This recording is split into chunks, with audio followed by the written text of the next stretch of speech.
The real reality is that our sales team, we're going to spend a lot of time as an organization making sure that we talk about value and in the need.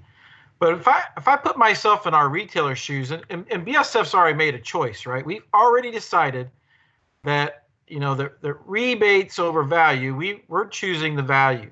But if you're a retailer, what do you have to have a different strategy? Do you have to think about it differently? What questions do you think they need to be ready for to make sure that the discussion you two just had with me can happen with them and their customer?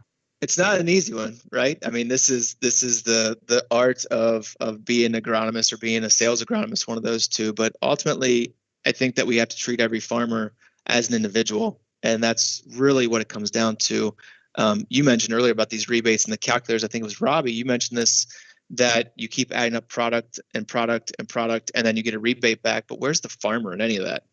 Every operation is different. Every need is different. And so that's what we have to be better at, is how to identify what's unique about, if I'm the retailer, what's unique about this farmer and their operation? What do they need? What are their goals? And what's important to them? Is it the resistant weeds that they're dealing with? And what is the best mode of action or mix of mode of actions that they need to control that? Is it the aesthetics of the farm, because this is a rented piece of ground and they want to have the best looking crop out there for that landlord?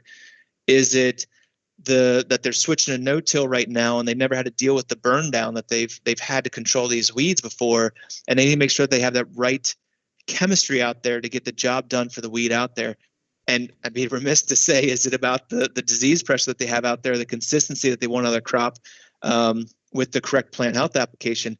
I think it really is about identifying the farmer, what the needs are, what the challenges are, and then what the correct solution is based on their needs. Not treating everybody as a number or a potential rebate check at the end of the season, but treating a farmer as a farmer, which is what they are. Josh, I think you made a great point around, just the tailoring of the solution by the retailer for growers. I mean, we know it's a hard decision for retailers too, who have to manage this whole rebate topic. Retailers want to do what they do best. And what they do best is provide a service to their growers, their farmers, work with them to create an individual plan. And when you have a strict rebate program, that takes the whole planning and the individual, goals part out of it, right? So many of those plans that I've heard about and seen, it's, add this product and that product and get a better price. Well, the products might not even be doing anything. There might not even be an agronomic benefit to that. So I think what BASF is doing, and exactly what you suggested, Josh, being able to work with a retailer to make sure that she or he has the best products with the clearest price, and then be able to make the best recommendation to their customer. That's where the success comes. And that's how you navigate that difficult conversation in my mind. I was having this conversation with a retailer recently, and they actually kind of made that same point, Robbie, about seeing more 30, 35-year-old technologies out there in the field this season, primarily because of a rebate program that was trying to incentivize, the use of these different products that wouldn't have been used. They were going down, in use anyway, because new technologies were out there to control the weeds that were out there, the new issues.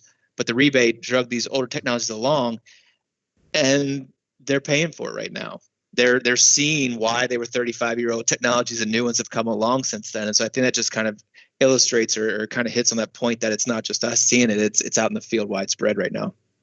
Josh, I think you made an excellent point about the older technology and the fact that some people are just pushing that out there to make a rebate work. There's another element to the rebate, not just the poor performance in the field of a product, but the administrative burden of that and the uncertainty about it. I mean, I've talked to growers who said, wait a minute, I had expected a much higher check than what it looks like I'm about to get. I think there's some confusion and some hidden some cost in here that doesn't make sense to me. Likewise, I've heard retailers say the same thing. They're busy trying to be an administrator of a supplier program that has all kinds of loops and hurdles and if and then statements that don't really make sense at all.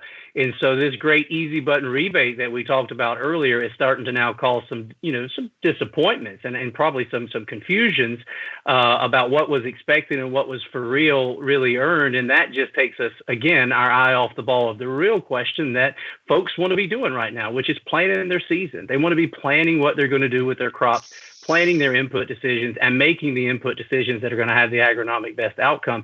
And they've been distracted and taken away from that based on some of the complexities of the rebate program. So just another reason why rebates are not all what they're cut out to be.